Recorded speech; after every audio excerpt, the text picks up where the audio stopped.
Juga eranya kita sudah menggunakan komputer untuk membuat desain gitu kan.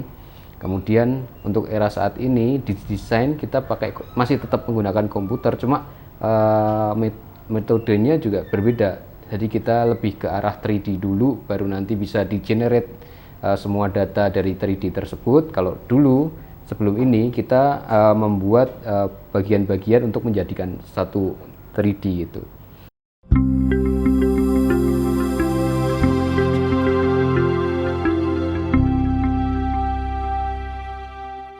Nah, kalau di Indonesia sendiri kan kondisinya seperti yang Mas Abi sampaikan. Kalau kendalanya nih Mas, yang selama ini dialami sama McBeam itu apa nih? Kebetulan kan kami juga supervisor di satu project. Nah itu kendala yang sangat berat itu adalah bagaimana menanamkan mindset digitalisasi di pekerjaan mereka, terutama pekerja kontraktor gitu. Bagaimana kontraktor itu menjalankan sebuah pekerjaan di proyek itu dengan digitalisasi itu caranya seperti apa? Karena kalau itu belum tertanam, otomatis pola kerja atau cara mereka itu masih nyuwun sewu kalau ini primitif gitu, kalau disebut primitif, karena mereka masih menggunakan hal-hal manual terus gitu loh. Contohnya ya di drawing, kita bikin shop drawing kan harusnya generate dari model kan. Masih ada yang yang penting ada gambar denah di software A gitu kan, terus kemudian di print. Nah proses manual itu kan kita ngeprint gambar kan, terus habis itu kita masukkan ke MK pakai transmittal gitu kan. Habis itu berapa hari dikoreksi. Belum transmittalnya hilang ya guys. Iya. Atau buku ekspedisinya entah kemana, ngirim surat ke MK, owner tiba-tiba lah. Nah itu yang sering terjadi kan. Nah itu. Habis itu udah selesai, balik lagi ke kita. Habis itu ada revisi nggak? Kalau ada revisi ya otomatis harus kita revisi. Habis itu kita balikin lagi. Nah itu kan perlu proses yang panjang kan. Nah dengan digitalisasi, dengan adanya BIM tadi, kita bisa menggunakan proses yang tadinya konvensional, kita digitalkan, yaitu dengan menggunakan aplikasi atau disebut aplikasi manajemen lah. Bagaimana sebuah drawing itu saya kirimkan ke MK, terus kemudian MK tinggal koreksinya pun juga sama. Sebenarnya koreksi sekarang kan nggak perlu kita ngeprint gambar ya. Tinggal kita download, terus kemudian kita bisa koreksi dari situ, kemudian kita bisa balikin lagi seperti itu. Jadi prosesnya itu bukan proses manual yang kita bawa gambar ke sana kemari. Yang seperti yang Mbak Ratri tadi bilang kan. Kalau hilang, kalau orang yang dituju tuh masih ke bedeng pekerja untuk jajan kan. Saya juga pernah kayak gitu ya kan, agak lama nungguan waktu itu tuh. Itu kalau masih ke bedeng ya, kalau orangnya traveling gitu kan, naik gunung itu berapa hari itu kan, kita harus nunggu orangnya gitu kan. Itu tadi sulitnya menerapkan mindset dari digital ke mindset dari manual ke digital itu. Proses kerjanya emang harus digital. Mikirnya gimana sih caraku biar lebih cepet ya, efektif tadi bekerja digital gitu kan. Kalau prosesnya manual gimana caranya, itu yang harus dipikirkan teman-teman sebenarnya. Nah itu udah masuk, kalau udah masuk ke digitalisasi otomatis BIM kita itu akan lebih baik lagi. Oke. Kalau menurut Mas Abi lagi nih, ya karena di sini saya nanya karena saya penanya di sini, bagian nanya, Mas Abi bagian jawab. Kesiapan Indonesia untuk benar-benar 100% itu susah ya Mas ya untuk BIM? Enggak deh, maksudnya kalau misalnya Mas Abi boleh mencoba mempresentasikan dan menuju ke yang lebih baik itu kira-kira butuh berapa lama? Sebenarnya target pencapaian mungkin sudah dibuat ya Mas ya? Target pencapaian dari kementerian kelihatannya sudah ada. Target tahun ini apa, tahun itu apa, gitu. Sebenarnya sih udah di ini. Mungkin kontraktor di luar pun juga, atau pelaku konstruksi di luar pun juga mungkin sudah berusaha untuk mencapai target tersebut ya. Tapi kalau secara real yang kami alami masih sebenarnya dari beberapa tahun yang lalu mungkin masih sedikit perkembangannya kan. Seperti Iya, gitu guys. Jadi emang hulu ke hilir banget, bukan satu orang aja yang dibebankan menjadi BIM di suatu proyek, tapi memang keseluruhan dari stakeholder yang terkait terhadap proyek tersebut, bahkan termasuk owner, MK atau konsultan, owner, konsultan, kemudian MK mungkin pengawas pun juga harus kayak gitu, kontraktor, dan sampai dengan nanti building manajemennya kayak gitu ya Mas ya. Oke, nah kalau dari proyek Mas Abi sendiri nih, BIM yang pernah dikerjakan, yang paling efektif untuk merubah atau bagaimana cara menyiasati orang untuk bisa berpikir bahwa mindset digital itu tuh penting, gitu. Ya sebenarnya kembali ke tujuannya tadi sih. Tujuannya kan kita untuk mencari efektif dan efisien ya. Jadi ya itu apa namanya, kalau kita udah mindsetnya untuk efektif, efisien, otomatis digitalisasi itu harus gitu. Itu sih. Kalau di proyek saya yang apa namanya sudah lebih maju sebenarnya, lebih ada ke ini, ke apa, data center gitu. Kalau data center emang karena beberapa perusahaan data center itu memang dari luar ya, ownernya dari luar, mereka mengadopsi BIM itu dengan keharusan gitu loh. Harus pakai BIM, terus harus, karena mereka kan perlu efektif dan efisiennya tadi kan. Jadi benar-benar harus menerapkan itu, gimana caranya. Kontraktor pun juga harus benar-benar ngikutin rules-nya gitu loh, ngikutin BIM execution plan-nya lah ibaratnya gitu. BIM execution plan itu ya yang menjadi ruh dari apa namanya project itu gitu. Project tersebut ya. Iya. Kalau misalnya nih Mas, di Indonesia kan dari tadi kita ngomonginnya kontraktor ya. Kalau kesiapan dari beberapa owner sendiri juga masih belum ini ya? Iya, kebenaran apa namanya beberapa owner memang harus kita edukasi sih. Lebih ke diedukasi bagaimana BIM atau digitalisasi konstruksi ini akan menghasilkan sebuah benefit yang lebih untuk mereka gitu.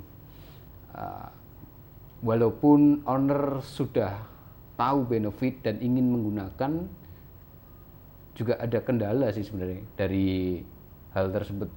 Ya tergantung itu tadi, perencanaannya seperti apa, terus nanti kontraktornya seperti apa, itu juga masih, kalau memang apa namanya mindset digitalisasi tidak tertanam di teman-teman yang lain, stakeholder yang lain, itu memang susah gitu. Harusnya memang harus digitalisasi, ayo sama-sama bareng ke sana gitu. Walaupun memang dari segi biaya mungkin itu harus ada biaya lebih di situ kan, tapi kan setidaknya ada keinginan kita untuk bareng-bareng menjadikan dunia konstruksi ini selangkah lebih maju lah dibanding kemarin gitu kan. Setuju. Sekarang nih Mas, itu kan tadi kita ngomongin Indonesia ya. Misalnya ngomongin dengan negara tetangga mana gitu. Apakah memang Indonesia tertinggal itu untuk BIM? Ya, kalau di Indonesia sih sebenarnya kalau perkembangannya cukup lumayan ya, tapi kalau memang di beberapa negara di ASEAN memang sudah lebih dulu ya, kayak seperti Vietnam, Singapura, Thailand, Malaysia, Singapura gitu, Australia itu kan mereka juga memang sudah ini ya Mas ya. Yeah. Malaysia bahkan juga. Iya, di Singapura pun juga dari mulai perencanaan, izin mendirikan bangunan itu kan juga sudah pakai hal tersebut gitu. Oke, tapi nggak menutup kemungkinan Indonesia bisa ke situ ya Mas ya? Ya harus bareng-bareng ya. Harus bareng-bareng, mulai dari ya itu tadi SDM-nya, terus kemudian juga infrastrukturnya. Ya itu kalau hal-hal kayak gitu nanti pemerintah lebih ngerti lah ya, sejauh apa. Kalau misalnya nih Mas, tadi kita ngomongin mungkin agak teknis ya. Kalau dari segi biaya sendiri nih, BIM, apakah memang butuh uang nggak sih? Iya. Invest di situ gitu, invest di BIM dengan mungkin di awal kita harus ngeluarin gede nih, misalnya di program, terus training dari human resource-nya sendiri yang penting ya Mas ya. Kemudian nanti emang hasilnya tuh ya final resource-nya ya bisa mengembalikan dari investasi terhadap BIM itu atau? Gini sih sebenarnya, kalau dari segi biaya itu nggak bisa dilihat kayak apa ya? Lebih ke apa ya nanti benefit yang didapatkan gitu kan. bener. Itu setara enggak kan gitu. Kalau masalah biaya contohnya software atau hardware dulu deh. Ataupun perangkat yang lainnya gitu. Itu kan sebenarnya dengan perkembangan zaman pun akan update kan. Semakin ada Nggak terus mungkin ya. kita sekarang kan udah ada i9 gitu kan. Kalau dulu kan belum ada. Otomatis kan kita harus ngikutin gitu kan. Karena software-software pun juga ini apa namanya? Kan terupgrade terus ya ngikutin perkembangan hardware juga gitu. Ya salah satunya ya itu sih sebenarnya kalau dibilang apa namanya harus beli hardware yang ini itu nggak ada itu pun sebenarnya ganti juga gitu loh. Bener nggak? Bener. Terus untuk software ya kalau software sih sebenarnya sama-sama software ori itu harganya sama. Jadi nggak ada peningkatan atau apa itu sama sih menurutku cuma yaitu karena perkembangan zaman terus tapi dengan yang tadi BIM itu adalah efektif dan efisien. Biayanya mungkin lebih Otomatis bisa kan gitu tadi terkontrol. bisa di ini apa namanya di cover lah dari efektif dan efisien tersebut. Sama seperti ini sebenarnya yang tadi sampaikan itu bahwa oh kita mau ke Jakarta atau ke Surabaya kita menggunakan sepeda ataupun kita menggunakan pesawat terbang ataupun bahkan kita menggunakan jet gitu kan. Kalau kita menggunakan jet otomatis barat kita itu dari Jakarta nih ke Surabaya kan. Itu kan kita ada beberapa pilihan transport antara lain pakai sepeda kah atau mungkin Beda guys. pakai kereta api bahkan bis, pesawat bis. terbang gitu kan. Nah dari 3 pilihan itu apa namanya kita kan bisa lihat tuh secara biaya, mutu dan waktu gitu kan. Kalau kita lihat dari segi biaya mungkin sepeda kan lebih murah kan daripada kita naik pesawat gitu kan. Terus kemudian dari segi mutunya juga mungkin kalau sepeda kita hanya 2 orang gitu kan. Tapi kalau kita naik mobil atau naik kereta itu kan mungkin bisa bareng-bareng gitu. Terus kemudian dari segi waktu juga kalau naik sepeda juga lebih lama, kalau naik kereta api lebih cepat, naik pesawat juga makin cepat. makin cepat lagi. Nah dari situ apa namanya benefit biaya mutu dan waktu itu yang jadi pertimbangan apakah kita mau melakukan digitalisasi konstruksi atau tidak gitu. Nah, untuk proyek-proyek yang skalanya kecil ya mungkin itu kan mungkin akan berdampak terhadap manfaatnya akan lebih kecil gitu kan. Tapi kalau proyek yang rumit atau high res ataupun proyek-proyek rumah sakit ataupun lainnya itu akan sangat bermanfaat sekali. Karena tingkat kerumitan dan ini akan hal yang abu-abu pun juga akan terpudar lah gitu lah. Menjadi lebih jelas lagi. Seperti itu. Wah, betul juga guys. Jadi memang itu tergantung dari targetnya yang kayak gimana ya mas ya. Target hasil yang mau didapetin tuh kayak apa gitu. Nah, oke, sekarang kita tuh kan kayak banyak anak milenial, Gen Y, Gen Z ya, tapi bukan Gen Z. Nah, itu tuh kan kayak pemakaian apa ya, gadget itu gampang banget. Mungkin nggak sih mas kayak balik lagi mungkin tadi pembahasan tentang biaya ya. Nah kalau misalnya biaya dari gadget yang kita punya itu bisa nggak sih dipakai untuk ini toolsnya mungkin? Kalau untuk digitalisasi yang kita mungkin yang apa familiar lah dengan kita ya yang pengguna ya kalau saya sih bukan milenial ya. Kolonial. Teman-teman yang udah ya sedikit-sedikit handphone itu kan salah satu teknologi yang bisa kita manfaatkan untuk handphone itu adalah laser scan ya. Yaitu kita bisa pakai iPhone 13 atau nggak mampu. Yang penting itu sudah ada Leica, itu bisa kita pakai untuk scan gitu. Tapi di situ ada beberapa kekurangan dari Leica yang ada di iPhone. Itu harus kita kombin lagi dengan menggunakan gimbal. Oh biar stabil. Jadi stabil itu. Kalau nggak pakai gimbal mungkin dia ada cross yang apa namanya cukup signifikan gitu kan. Oh Seperti itu. Dan juga selain untuk laser scan, kalau kita cuma punya handphone yang B aja gitu kan, itu kita bisa pakai untuk teknologi yang namanya itu augmented reality gitu kan. Oh, AR. Bahkan mungkin kita bisa pakai virtual reality dengan menggunakan box VR itu. Oh. Seperti itu. Nah, Oke, Mas.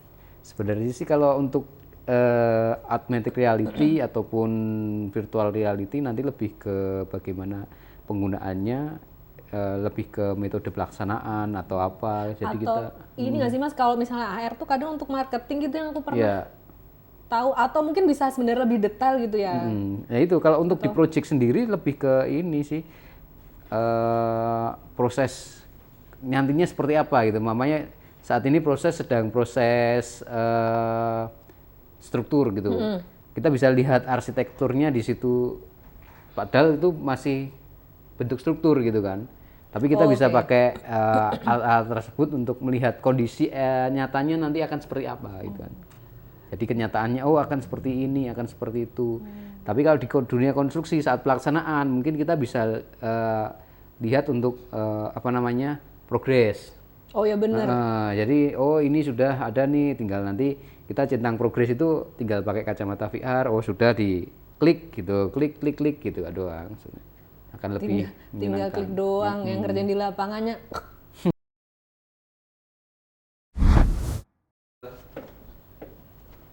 Oke. Ibarat belum action ya. Beli nih. Udah, langsung aja. Potong. Oke, siap. Ambil minum dulu ah. Oh iya. Tamunya lupa dikasih minum. Oke, makasih. Oh, ya silakan. Seger. Air Jadi gini,